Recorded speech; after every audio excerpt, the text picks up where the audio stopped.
did your concept develop from actually working in form, or did they kind of come together? The concept is, of course, the guiding light in the work, so to speak, but the form and the materials and the process are the vehicle for how that concept gets communicated. So the main concepts in my work deal with the symbiotic relationship between the human body and architecture. Mm-hmm. And this is something that has stemmed from my life's experiences, my interest in space, my interest in the built environment.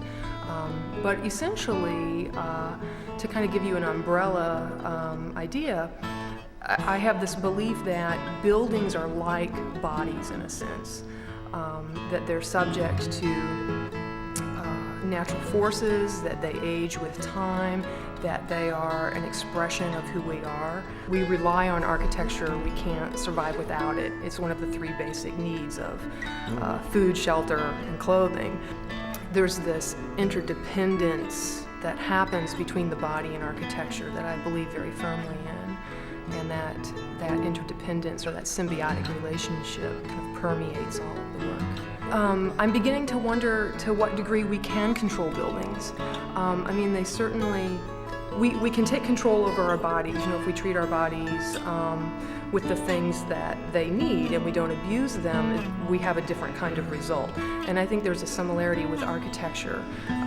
If we ignore architecture, it falls into disrepair very quickly. And I think that how we treat the built environment is also a reflection of how we feel about it culturally. Like, for example, in America, you know, architecture is almost this disposable thing. If it's not working any longer, you tear it down, you get rid of it, you build anew. Whereas in Italy, the buildings are really cared for and nurtured and maintained in a way that I think speaks to a different kind of mindset. That notion of temporality is very, very interesting to me. Particularly in relation to the temporal nature of our own bodies, this idea of mortality. Labor is another kind of subtext in the work, because labor, the touching of buildings, the construction of buildings, laying a brick on a wall and then picking up another brick and laying it on a wall or propping up a wall, these are all ways in which the energy from our bodies gets transferred to buildings. When we build buildings and when we labor on buildings, we're actually uniting our bodies with buildings.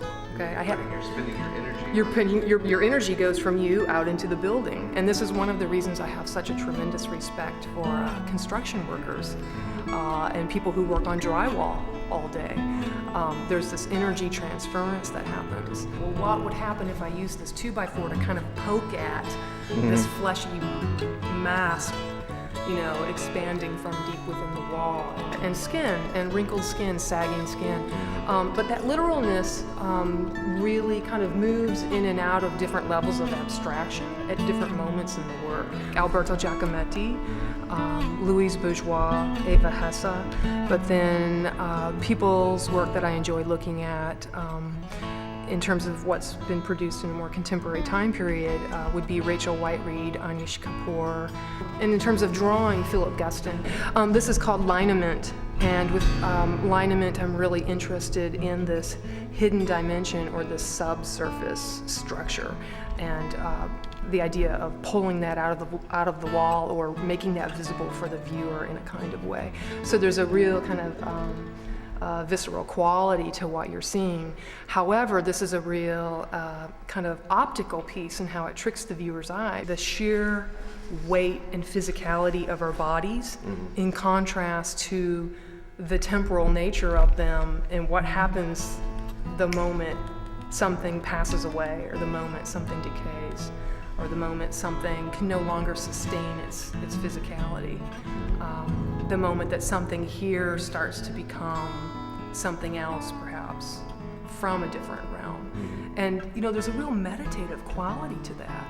This work, what I want for the viewer, what I'm offering the viewer in this work, is a moment of quietness and a moment of reflection, where I'm taking the body-building relationship and the kind of morphing that can happen there, the kind of transition of one thing turning into another, and I'm trying to freeze that just for the moment so that it can be studied and considered and taken in. And that requires some quietness. The white cube quality of the gallery, the white void of the wall, which I'm trying to work with, not against. There are differences. There are similarities in how I choose the materials and how I work with them, because there's a consistency with architecture, but at the same time there's a disruption within that void of the white wall. This may be what chose me as an artist. I didn't choose these ideas chose me.